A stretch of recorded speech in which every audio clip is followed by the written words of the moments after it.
I believe I covered this subject in those pieces I uploaded on YouTube about 20 years ago. But for those who haven't listened to them, and because old men are prone to repeat themselves, I will perhaps return to the subject because it is so central in what is going on today.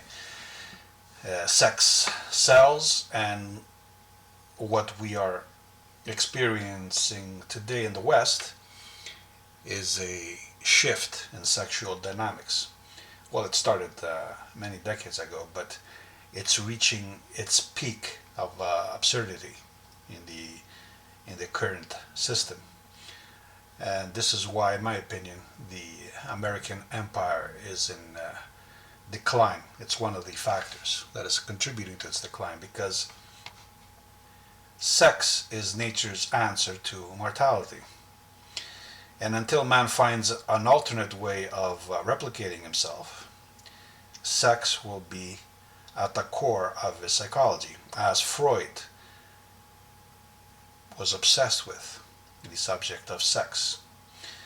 And the Jews in general are obsessed with it for reasons I will only insinuate but will not clearly state. It is in their ideology, in their worldview. It creates sexual dysfunctions. Let's put it that way. So, how appropriate that we will begin by returning to another Jew, Weininger, who gave us an attraction algorithm, if you will, based on the Jewish conception of the notion that all human beings are in essence bisexual, and Freud also believed this. So what is the attraction algorithm? First of all, what is attraction? Physical, sexual attraction. Not only sexual, but attraction in general. Why are we attracted to things? Because they promise something that we lack.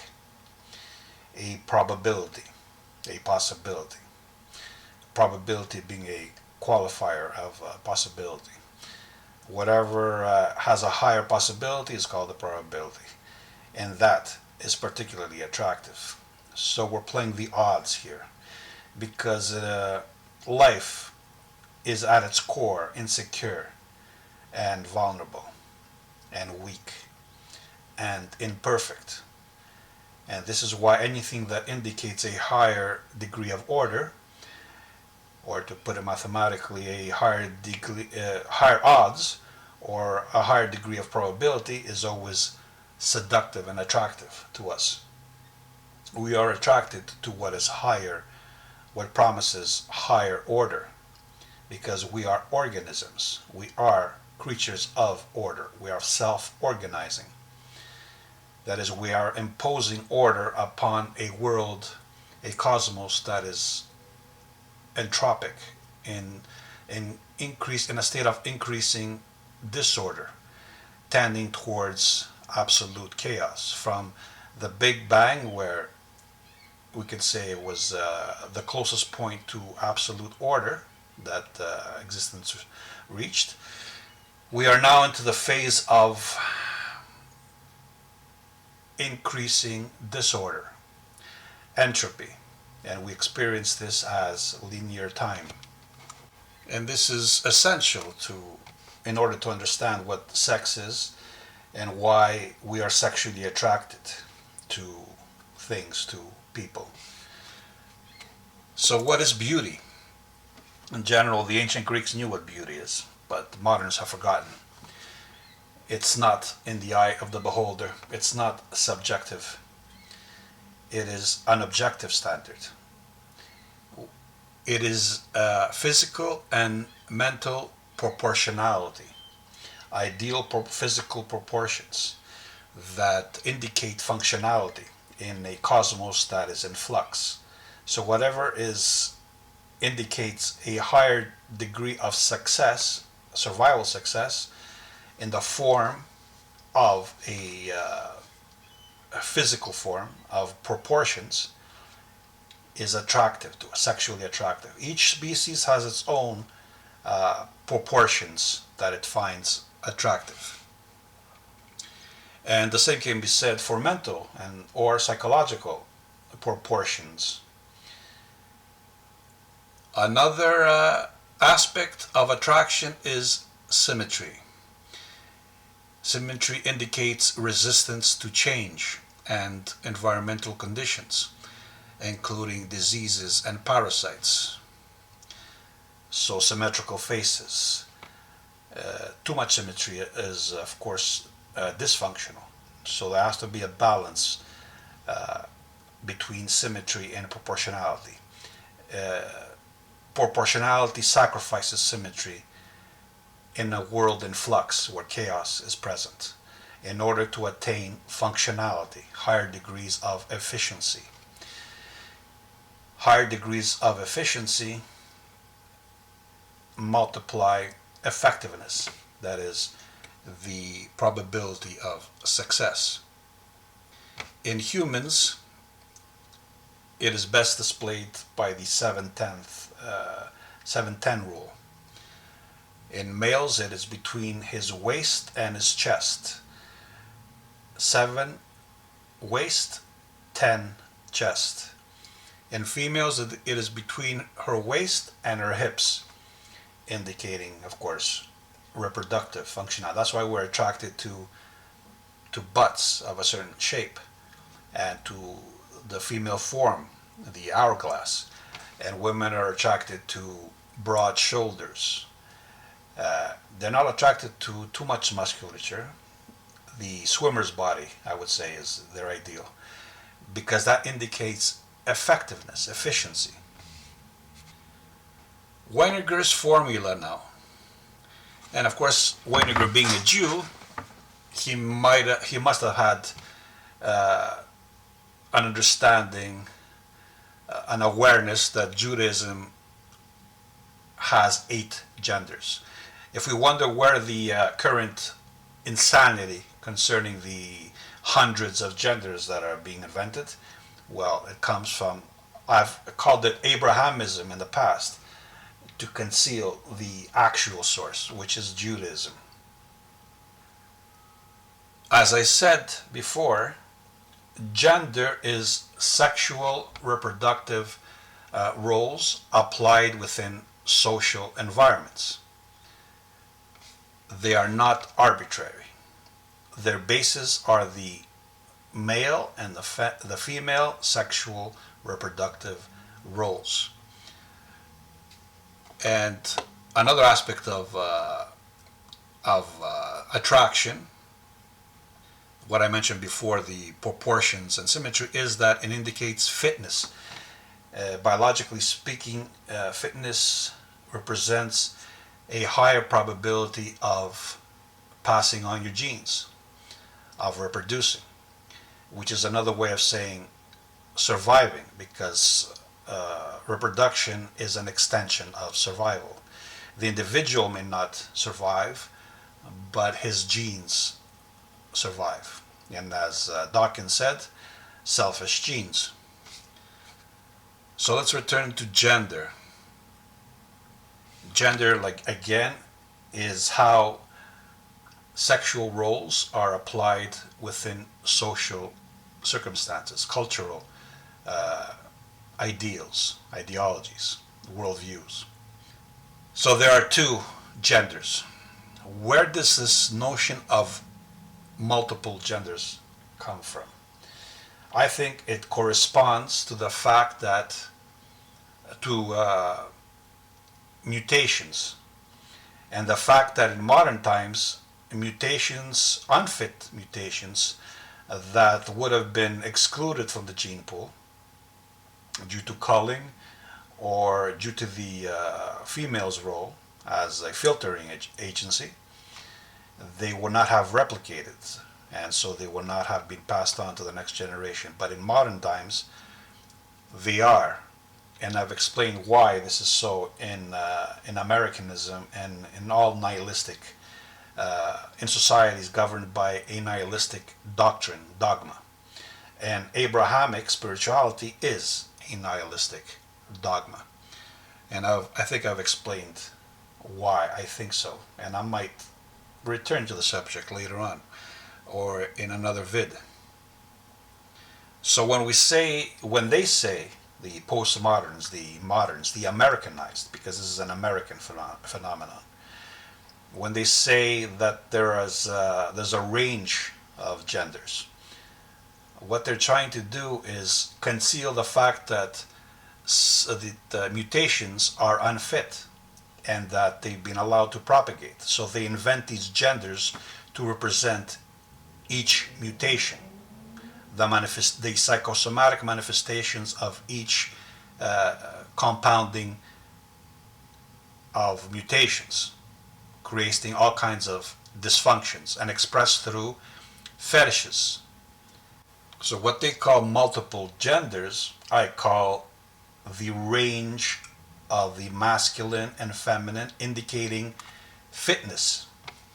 So a male who is more masculine has higher odds of carrying out his reproductive role, and a male who is less masculine has a lower probability of carrying out his sexual role. In other words, it's a measure of fitness.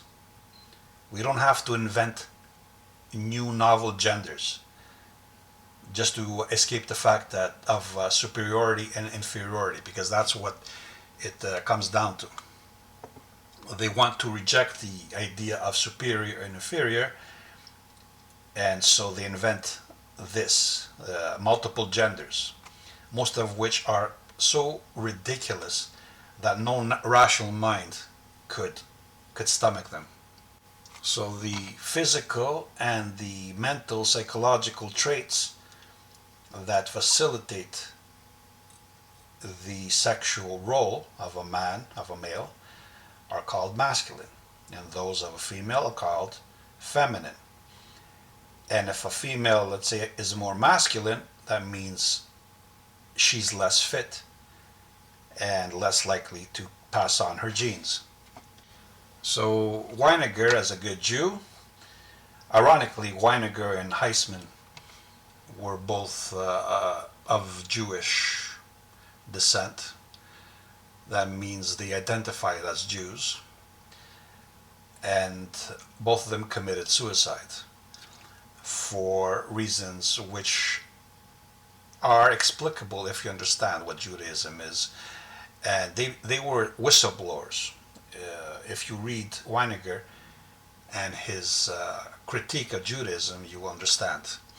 And if you read Heisman and his suicide note, which he wrote before he blew his brains out in front of the steps of the university he was a professor in, you will also understand why they were whistleblowers.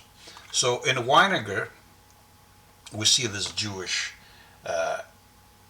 bisexual underlying theme. In his formula, attraction is based on how masculine or feminine an individual is, because all individuals are both males and females. So in his formula, give it a mathematical representation, a percentage. If a man is, let's say,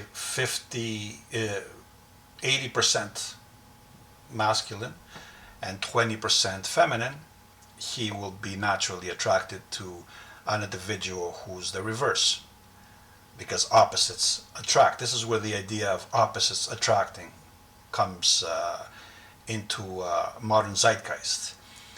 Is attracted to an individual, doesn't have to be biological female, it can be any individual who is 80% feminine and 20% masculine. This creates the perfect man, because remember, in the Bible, Adam and Eve were two halves of a perfect being. We can see here the common grounding where all this crap comes from.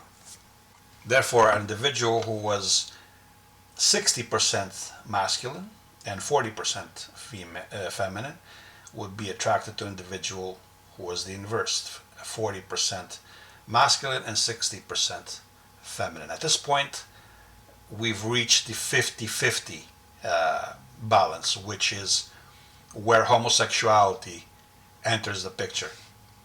So this idea of opposites attracting, such as a biological male and a biological female, although they're not exactly opposites. They are variants. But the idea of opposites, this binary based on absolutes, with 100% being an indication of absolutes, within which Weiniger creates his divisions, right? His percentages. This idea implies that weakness, an inability, an inadequacy, a vulnerability, an insecurity, because it implies that an individual seeks in another traits that he lacks in himself. So in the social context, where a man marries a woman and a woman accepts to marry a man, both sides find in each other traits that will benefit them socially, one compensating for what the other lacks. This is the underlying theme of what opposites attracts means.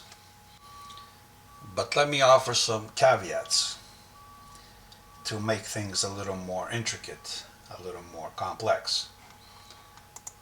Let me add, first of all, the individual's self-awareness. This is where know thyself comes in. And by know thyself, I don't mean overemphasizing your good traits and de-emphasizing your bad traits, but objectivity, to objectively know thyself. That's to truly know, and from knowing yourself to understand yourself honestly. From this comes self-love. Not blind love, but I would rather use the word not eros, but agape. Self-agape. Self-acceptance. The same thing you feel towards a friend. You accept their limits, their failings, their vices. The same thing with self-love or self-agape. So the degree of self-agape, self-love, let's just use love because it becomes a little too convoluted, determines the degree of difference you find attractive. So this opposites attract implies a severe degree of the absence of self-love, perhaps even self-loathing, a rejection of self, seeking somebody to compensate for what you find unappealing, for what you don't love in yourself. I would say a man or a woman that truly loves themselves would seek in a mate, a friend, a partner, somebody who is like them, not the opposite of them, but like themselves, that reminds them of themselves, not the opposite, not somebody who is the opposite of themselves. That shows a self-loathing.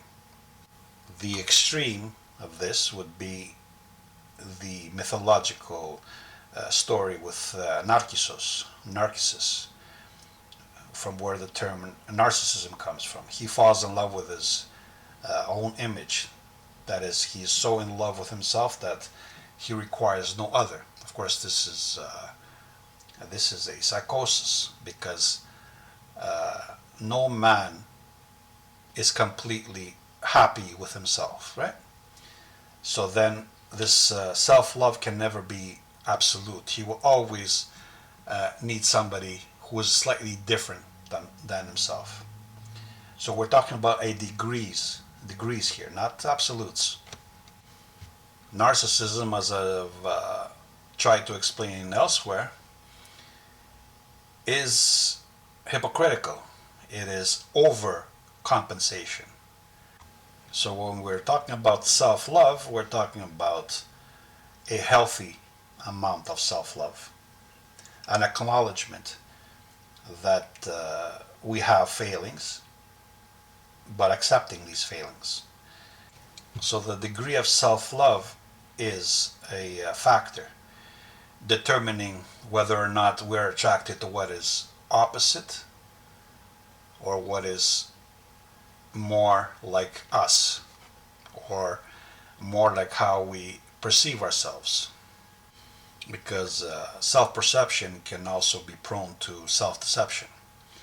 That's why I say an honest and clear understanding of oneself, creating agape for oneself, love for oneself, not erotic love, not blind love, but rational love. Another factor is the level of IQ of an individual, his intelligence, which determines his self-awareness also. But not necessarily, because a coward insecurity can exist in a high IQ individual. Nevertheless, high IQ in both sexes creates an inclination towards the mental, the psychological aspects of another. In other words, they seek out proportionality and symmetry of the mind, of the spirit, more than of physical proportions and symmetries. This is more true for females than it is for males. Intelligent women, high IQ women, have a more difficult time finding mates because of hypergamy, the rules of hypergamy. A woman always wants to find a male on her level, at the very least, or preferably higher than herself. She needs to feel a bit intimidated by a male in order to trigger in her the feminine, the erotic. Because what is eroticism? It is a form of self inebriation. And why is this necessary? Because of the things both males and females, but especially females, must do in order to reproduce. They must compete. They must place themselves at risk. So this requires a level of inebriation. That's why Eros is always blind. You're intoxicated by hormones. Especially women need this, because consider what a woman has to endure to carry out her reproductive role. First of all, she has to accept another being inside of her. She has to be penetrated by a being that is most often larger than herself, stronger than herself, and preferably for her, smarter than herself. This is why there's a balance of trust that must be established. For instance, a woman needs to be intimidated by a male in order to trigger in her the erotic, in order for her to be receptive erotically. But she also has to establish trust. This is why women always ask for a man to expose themselves to them emotionally, their weaknesses, right? Why do they do that? Because she needs something, a trigger, to be able to control such a more powerful, more intelligent, oftentimes a stronger creature. And she needs to establish trust. So by making the male expose his weaknesses, some trust is established, right? The male is showing trust to the female by exposing his weaknesses, and the woman acknowledges this and then places herself in positions, vulnerable positions, for the copulation to occur. And it offers the woman, like I said, a trigger, a controlling mechanism, something to exploit and manipulate because she cannot overpower the male physically. She needs an emotional way to control him, to trigger him, to control him. But, and here's the cautionary tale, if a male shows weakness that surpasses the female's weakness, or the amount of weakness she acknowledges in herself, she will lose interest in the male. She will lose sexual interest in the male. Her love, her affections will turn from erotic to motherly. What the moderns call, she will place you in the friend zone. So it is always risky for a man to show any degree of weakness before a female, no matter how much she asks you, she begs you, she wants you to do so. She wants you to do so for her own reasons. And like I said, women are intuitive creatures. They may not understand why things are occurring, but they go by gut feeling. They surrender to their instincts, their intuitions, their emotions. Whereas men need to understand and control. It's a different approach. We have to keep in mind the amount of self-deception, self-trickery that is involved for a female to carry out her reproductive role. First of all, she has to overcome her fight and flight mechanisms.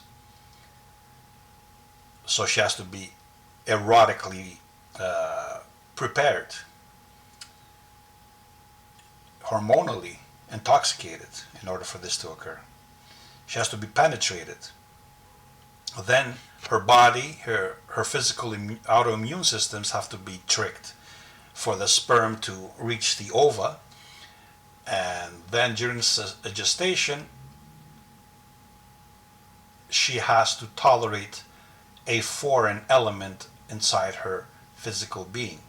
This is why women experience morning sickness. This is her body trying to get rid of some foreign element inside her, like a flu, right? Like a virus. Her body doesn't know what it is. It just knows that there's something that's not of her, and it wants to get rid of it. And this is why nature has evolved all kinds of mechanisms to trick the female's body in order to tolerate. This is why tolerance is so pronounced in females, for social reasons as well, and because she's evolved the physical traits that make her more dependent on the group. Because gestation in humans, of course, takes 9 months, and that's a long time to be incapacitated, to be unable to hunt and forage as much, or to flee from predators. And then she has to give birth to a child and wean it, because big-brained animals like humans finish their gestation outside the uterus. And this means there has to be a bonding. And the female has to often sacrifice her own interests, her own welfare, so as to allow the child to survive until it reaches the age where it can fend for itself somewhat. This is why they talk about the 7-year itch. That's the period of this is the range of promiscuity for a female. It's about 5 to 7 years. This is when I think most divorces occur also, because females are the ones who file for divorce, and it's usually between 5 and 7 years after they get married. So now they're looking for new sperm because they have to diversify because the environment is changing. So they can't put all their eggs in the one basket, as I said in a past vid. So they must diversify their investments. But once invested, she's all in, so to speak. She is completely committed. This is why women fall so easily in love and so easily out of love. Their love is complete. They are completely enamored with the male. They will do anything for him. And then all of a sudden, 5 to 7 years later, or if he does something to break the spell, they find themselves out of love. And there's nothing a man can do to bring him back to their previous state. So these are the two factors that I would add to Weininger's formula of attraction. I repeat, the degree of self-love in the individual, determining how much difference in other they seek, they tolerate. And the second is the degree of IQ, determining what aspects in the other they will find attractive. Will it be the other's physical symmetries and proportions, his fitness markers, or will it be his mental, his psychological fitness markers and social markers? Because human beings are social animals. And this is more important for the female rather than the male, because the male's role is to seed as many females as he can. So their qualities are of secondary importance. Of course, he's attracted to a female's physical fitness. This is why a man begins with the physical and then proceeds to the intellectual, to the mental, to the psychological. Whereas a woman of high IQ especially begins with the mental, the psychological, and then proceeds to the physical. So a man will forgive mental, psychological inferiorities, and a woman will forgive physical inferiorities in a man. Women have to be intellectually seduced in order to orgasm. Their pleasure, their sexual pleasure, proceeds from the mind to their body, whereas for a man it proceeds from the body to their mind. This is less so for high IQ men, of course, obviously, as it is less so for low IQ females. For low IQ females, the physical is paramount. Their attraction to a male physically, chemically, to his symmetries, his physical proportions, and less so to his intellect, to his charm, to his humor. And of course, as always, an individual's age and the particular circumstances of his life, his experiences, traumatic events, diseases, all these are also part of the equation, because they determine an individual's hormonal levels, his self-confidence, his self-esteem, in other words, and his risk assessments, his risk tolerances. And of course, we mustn't forget genetics, the inherited constitution of the individual, his libidinal levels, determining how much testosterone he has, and that determines how sexual he is. So all these factors contribute to the complexity of attractiveness. But we can make general judgments, general assessments, and not have to delve into the particularities. And we mustn't forget the gene meme dichotomy. That is, an individual, how he's brought up, what ideology, what dogmas have been instilled in him or her, affect what he finds attractive. That is to say, as I noted before in another video, it is possible for an individual, especially women, to be indoctrinated into an ideology that glorifies, that idealizes a certain type of man, which might not be her genetic ideal, may lack the fitness markers I speak of. He may have social markers. So there's a conflict here between genetically determined fitness markers and memetically determined social markers. And this conflict is especially pronounced in females.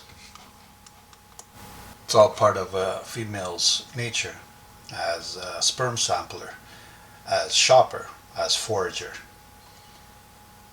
And as anyone who's been out shopping with women, they often can't make up their mind.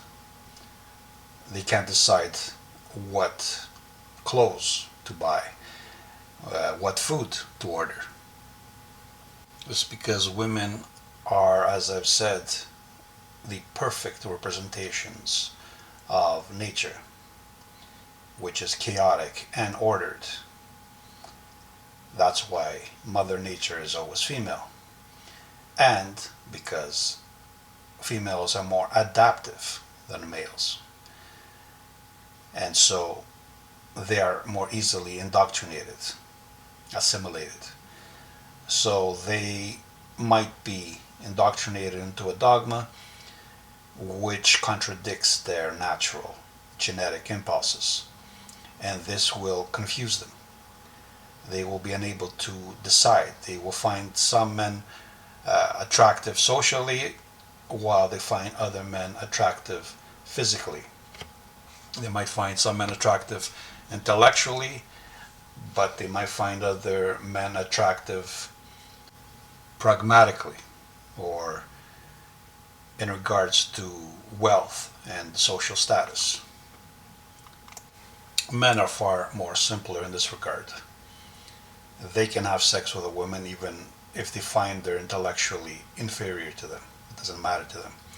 Whereas a female, this is problematic, especially for a high IQ female. That's why I wrote an essay about monogamy. And I focused on the intellectual, the high IQ, the 3 percentile female. Because for them it's problematic, finding a mate, that is. Because for them, finding a male with a superior IQ, as you can imagine, would be a feat.